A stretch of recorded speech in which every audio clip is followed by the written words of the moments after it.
This week's episode of Talentless Nana was excellent. The last few episodes have been fantastic and have managed to end on some really suspenseful and interesting cliffhangers that have made me wonder just what is going to happen next. These last few episodes have ended on moments where Nana has found herself in a situation that might expose her as the one who's been killing the talented. This week's episode ends at a point where things aren't looking good for her, as one of the new characters introduced this week, Yuka, has gotten the upper hand on her.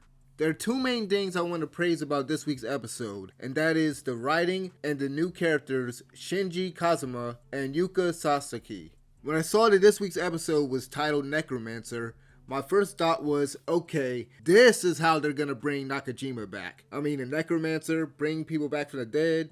I mean, they have to at some point since, as I mentioned in a previous video, he's a main character and he hasn't had a lot of screen time overall. However, judging by the end of this episode and the fact that Yuka knows what Nana did, it's safe to say that she won't be surviving next week's episode. I honestly hope that I'm wrong because I really like Yuka and Shinji.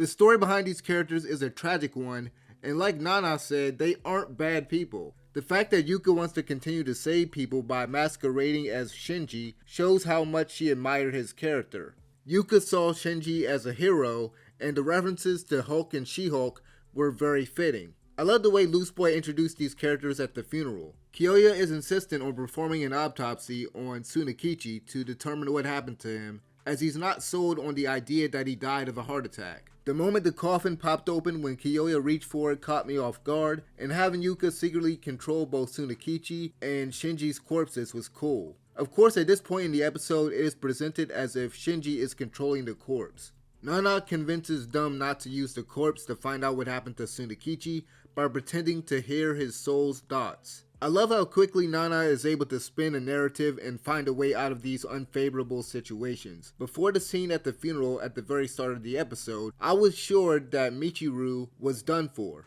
However, Nana was able to defuse the situation by saying that the picture Michiru found was just a dream he had because he was jealous. This lie goes with the narrative that they were dating and it makes sense. However, Kyoya still suspects her to some degree and her explanations are getting harder to believe. Such as her saying that she heard the cat's voice that she found trapped in the water drain. Still, she managed to plant another small seed of doubt because of her calling him, Michiru, and Yuka to save the cat.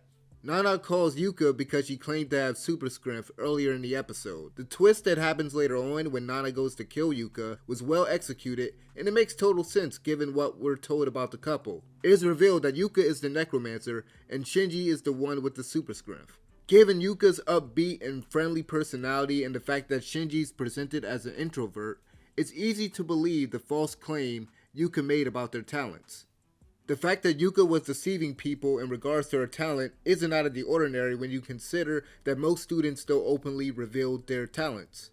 It makes sense that Yuka was the Necromancer the whole time since I can imagine that controlling him expends energy, and anytime she isn't controlling him, she just makes him go to the boys' dorm. Anytime Shinji is supposed to be skipping class or sleep in bed, it's just simply her not controlling him. Also, who better to play the role of Shinji than someone who was close to him? However, as Nana points out, some of the details of her original story about rescuing Shinji doesn't add up, and she has sort of gone insane as she's playing the role of Shinji, behaving as though he's still alive. It's a unique take on split personality where the other personality just happens to be someone she loved and it manifests itself through her controlling Shinji's corpse. Yuka loved him so much and admired his selfless act to the point that she couldn't let him go and wants others to recognize how good of a person he was. I really like these new characters, their motivation, and their backstory, and I hope that they get a few good moments in next week's episode before Nana finds a way to take them out. This week's episode was excellent in terms of its pacing, its comedy, its writing, and its plot twist. I've been told by people in the comment section that the manga is bad, but so far this anime just keeps getting better every week. Anyway, that's all I gotta say about this week's episode.